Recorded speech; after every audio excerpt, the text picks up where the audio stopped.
Hello students, कैसे हैं आप लोग। आई होप कि आप लोग अच्छे होंगे। तो क्लास को आगे कंटिन्यू करते हैं। तो आज हम लोग पढ़ेंगे speed time graph. Speed time graph में ध्यान रखना है कि अभी जो पढ़ रहे हैं वो कांस्टेंट है speed, that means uniform speed. ठीक है, अगर वो ग्रेजुअली बढ़ भी रहा है तो कांस्टेंट स्पीड से वो बढ़ रहा है, अगर ग्रेजुअली घट भी रहा है तो वो कांस्टेंट स्पीड से घट रहा है। जैसे कि फर्स्ट में देख रहे होंगे कि जो हर एक टाइम पे स्पीड 10 ही है, बट यहाँ पे टाइम के साथ स्पीड चेंज हो रहा है इसका। तो अगर ये बढ़ भी रहा है तो ये एक स्ट्रेट लाइन ग्राफ बना रहा है, इसका मतलब है ये इंक्रीज कर रहा है, बट इसका जो रेट है वो कांस्टेंट है, यानी कि कांस्टेंट रेट से ये इंक्रीज कर रहा है। ठीक है, क्योंकि ये स्ट्रेट लाइन है इसलिए, और ये कांस्टेंट रेट से डिक्रीज कर रहा है, इसका स्पीड जो है कांस्टेंट रेट से डिक्रीज कर रहा है। ठीक है, और यहाँ पे आप देख सकते हो ये कांस्टेंट रेट से पहले इंक्रीज किया, फिर कांस्टेंट ही रहा, फिर डिक्रीज कर गया, इस तरह से। अब हम इसके बाद आते हैं इसके एरिया को लेके। तो एरिया पढ़ने से पहले आपको पता होगा कि जो स्पीड होता है, स्पीड को क्या लिखते हैं, डिस्टेंस बाय टाइम। तो हम यहां से डिस्टेंस को क्या लिख सकते हैं, स्पीड इनटू टाइम। ठीक है, तो जैसे कि आप स्पीड इनटू टाइम का बात कर रहे हो, जैसे कि आप मान लो तो ये आपको दो चीज का जो मल्टीपल है ये एक एरिया के जैसा होता है। ठीक है, तो एरिया के जैसा कैसे होता है, मान लो कि फॉर एग्जांपल कि ये इस तरह से कोई ट्रैवल कर रहा है कांस्टेंट स्पीड से। ठीक है, तो जैसे कि यहाँ T1 मान लेते हैं, यहाँ T2 मान लेते हैं, इसका स्पीड को ये V है। ठीक, तो डिस्टेंस, अब यहाँ पे अगर हम T1 से T2 का अगर हम डिस्टेंस निकालें तो क्या लिखेंगे, डिस्टेंस बराबर V into T2 minus T1। तो V into T2 minus T1 that is ये एरिया होता है। ठीक है, एरिया ऑफ रेक्टेंगल, यानी कि इसके बीच का जो एरिया होगा, देख रहे हो ये V है।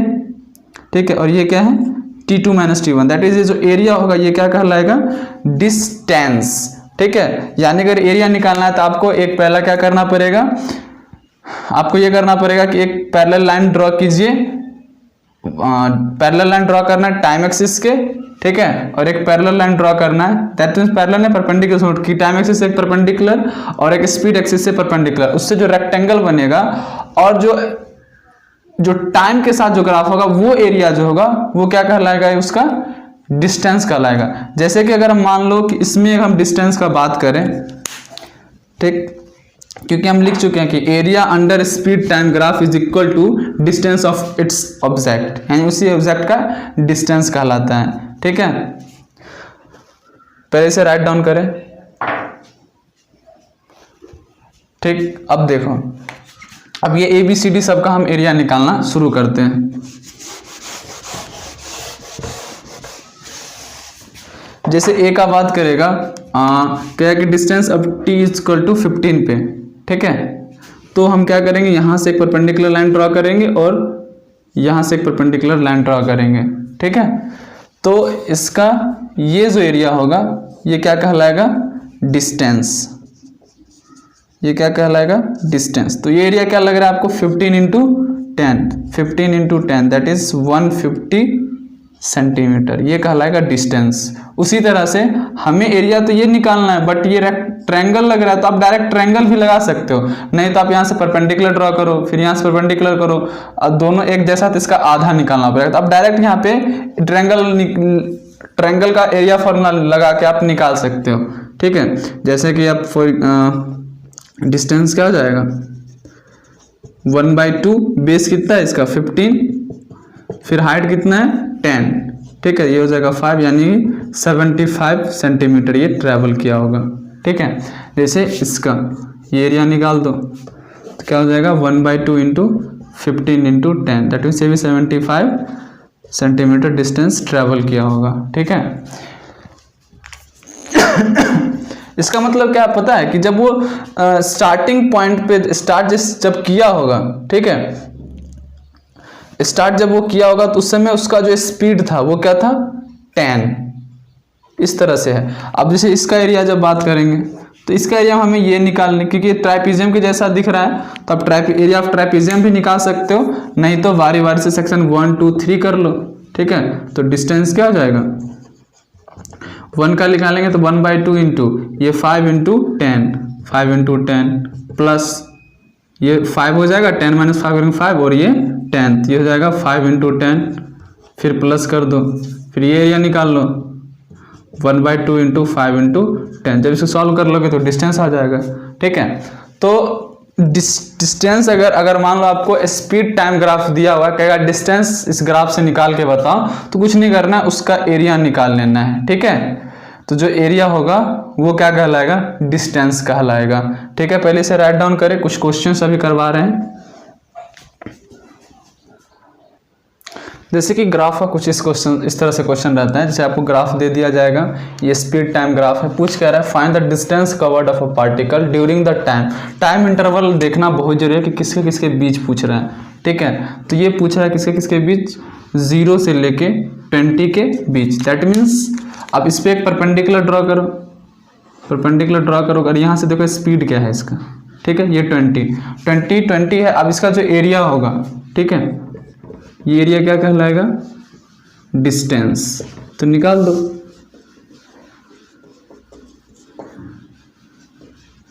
डिस्टेंस क्या हो जाएगा, 1/2 × 20 × 20, दैट इज 200 मीटर। ठीक है, अब देखो, अब यहाँ पे क्या कि जब ये 0 से 20 गया तो उससे स्पीड क्या हो गया, 20। तो आप फॉर्मूला लगा के भी निकाल सकते हो, तो ऐसे भी करके देखना। अब बात करते हैं हम, जब नॉन यूनिफॉर्म स्पीड रहेगा तो क्या होगा, क्या उसका भी एरिया कहलाएगा, डिस्टेंस एकदम कहलाएगा, भले ग्राफ कुछ और दिखेगा, अलग मैनर में दिखेगा, बट उसका भी एरिया, क्योंकि हम यहाँ पे ये नहीं करेंगे सिर्फ स्ट्रेट लाइन का ही होगा, क्योंकि स्ट्रेट लाइन तभी होगा ना जब कांस्टेंट स्पीड होगा, जब कांस्टेंट स्पीड नहीं होगा तो स्ट्रेट लाइन कहाँ से दिखेगा आपको। तो उसमें आपको वो नॉन यूनिफॉर्म पे क्वेश्चन बहुत कम ही आने वाला है, एरिया टाइप का वो 11th-12th में आता है, उसमें लिमिट लगता है तो जाके, बट यहाँ पे आएगा तो फिर देख लेते हैं कैसा होता है। तो पहले ये राइट डाउन करें, फिर नॉन यूनिफॉर्म बताते हैं। ठीक है, तो अब हम स्पीड टाइम ग्राफ का बात, इस पर ज़्यादा फोकस भी नहीं करेंगे, बट बताएंगे कैसे होता है कि स्पीड टाइम ग्राफ जब नॉन यूनिफॉर्म स्पीड हो। ठीक है, नॉन यूनिफॉर्म स्पीड होगा, जैसे कि मान लो कि ये स्पीड टाइम ग्राफ है।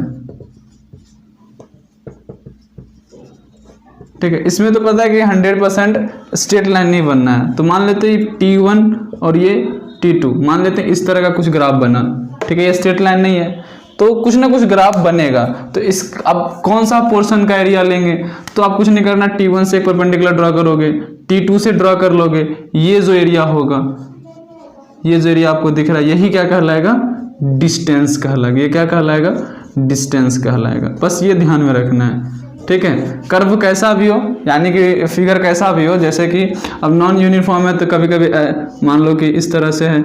ठीक है, और फॉर एग्जांपल कि ऐसे ऐसे ऐसे ऐसे इस तरह से, तो यहाँ पे तो दिख रहा है कि घटा कांस्टेंट, ये आपको यूनिफॉर्म के जैसा दिखेगा, बट इसमें आपको कर्व जैसा कुछ दिखेगा कि कहीं पे कुछ और है, कहीं पे कुछ और है, क्योंकि यहाँ पे डायरेक्शन नहीं है ना इसमें।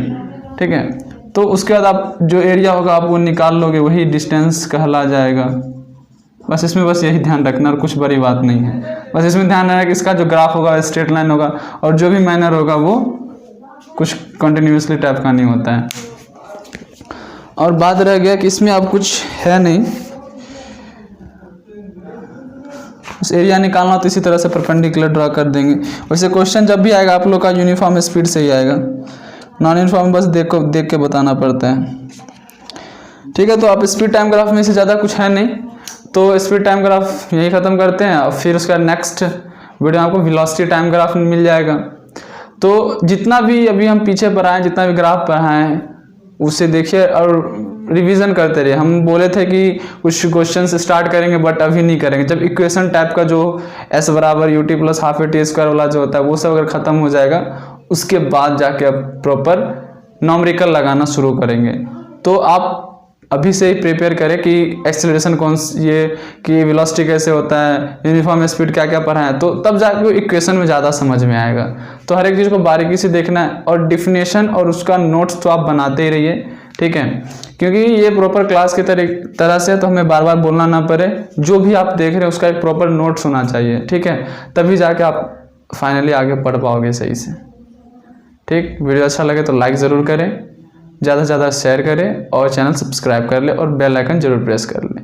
वीडियो देखने के लिए बहुत बहुत धन्यवाद।